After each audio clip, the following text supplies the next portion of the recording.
미모탑에 오신 것을 환영합니다. 우리 모두 무심코 찍은 사진이 특별한 사진이 되는 경험을 많이 해보셨을 것입니다. 이번 영상에서는 비극이 일어나기 전 찍힌 사진 5가지를 뽑아보았습니다.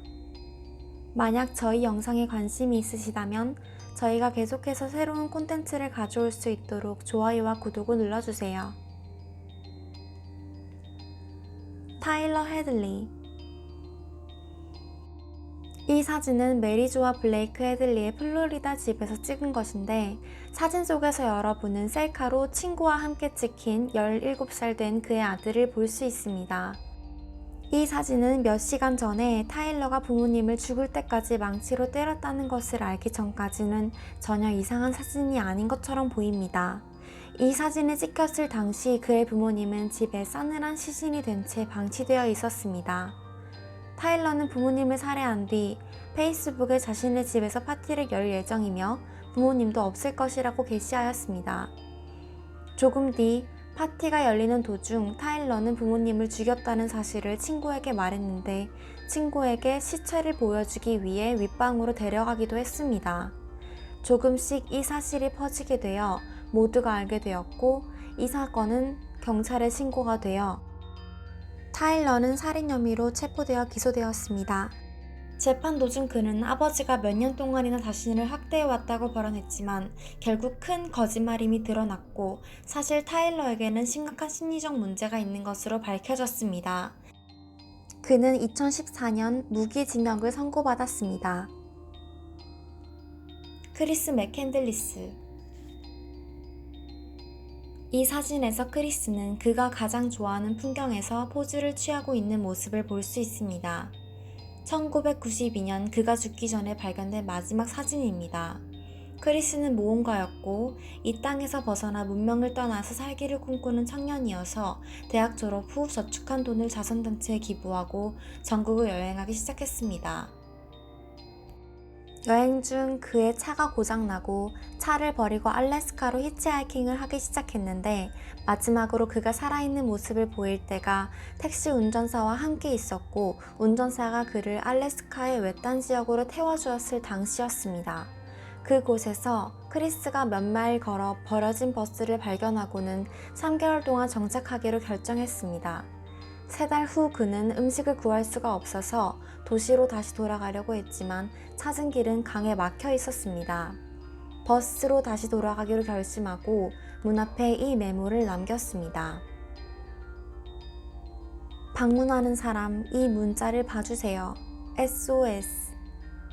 저는 당신의 도움이 필요합니다. 저는 상처를 입은 상태이고 거의 죽어가고 있으며 걷기에 매우 약합니다. 저는 완전히 혼자인 채이고 이것은 농담이 아닙니다. 하나님의 이름으로 그에게 나를 구해달라고 부탁해주세요. 1992년 9월 6일 캠핑 중이었던 몇몇 남자들이 한 침낭을 발견했는데, 그것은 바로 시체가 된 크리스였습니다. 그는 결국 식량 부족으로 아사한 것입니다. 3위. 이 사진은 1971년에 찍은 것으로 스웨덴에서 휴가를 보내면서 행복한 가족이 포즈를 취하고 있는 것을 보여주고 있는데, 여러분이 모르는 것은 제가 가리키고 있는 이 젊은이가 오사마 빈 라덴으로 잘 알려진 사람이라는 것입니다. 이 젊은이는 사우디아라비아에서 가장 영향력 있는 사람 중에 한 사람의 17번째 아들로, 그의 모교의 한 교사에 따르면 어렸을 때 그는 매우 수줍고 예의가 발랐다고 합니다. 젊었을 때 그는 이슬람교에 입문했고, 오사마의 돈으로 알카에다를 세운 급진 이슬람 교육자 압둘 알셈에 의해 훈련되고 지도되었습니다. 그에게 이슬람교는 종교 그 이상이 되었습니다. 허니문 다이빙. 이 부부는 대학에서 함께 공부하다 서로 사랑에 빠졌습니다.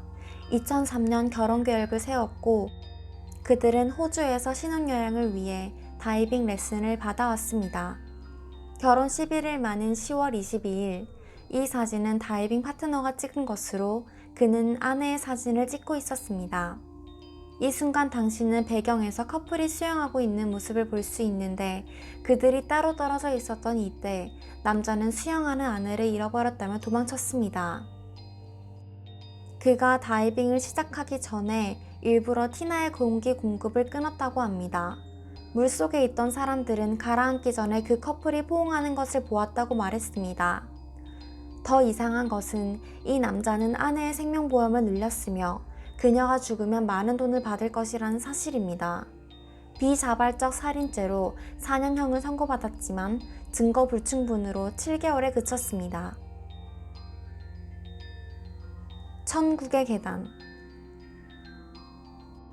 천국으로 가는 계단이라는 별명이 붙은 하와이의 계단은 현재 일반인에게 출입이 금지되어 있지만 들어가고 싶어하는 사람들이 있고 경고에도 불구하고 그들은 정상을 찍기 위해 3,922개의 계단을 올라갑니다. 할머니가 그러지 말라고 했지만 18살 달른 푸아는 2015년 2월 27일 계단을 오르는 여행을 시작했고 몇 시간 뒤 페이스북에 자신의 모습을 올렸습니다. 하지만 그날 밤 그가 돌아오지 않자 경찰이 연락을 받고 그를 찾기 시작했습니다. 수색팀이 사진을 분석하기 시작했을 때 그들은 덤불 속에 무언가 또는 누군가가 서 있는 것을 보았습니다. 달른의 가족은 그 사람을 알아볼 수 없었고 그가 달른의 실종에 대해 뭔가 알고 있는 듯 보였기 때문에 모든 사람에게 그의 신원을 확인해달라고 요청했습니다. 하지만 지금까지 아무도 그의 신원을 확인할 수 없었습니다. 오늘의 내용에 관심이 있으셨다면 좋아요와 구독을 눌러주세요. 이상 미모탑이었습니다.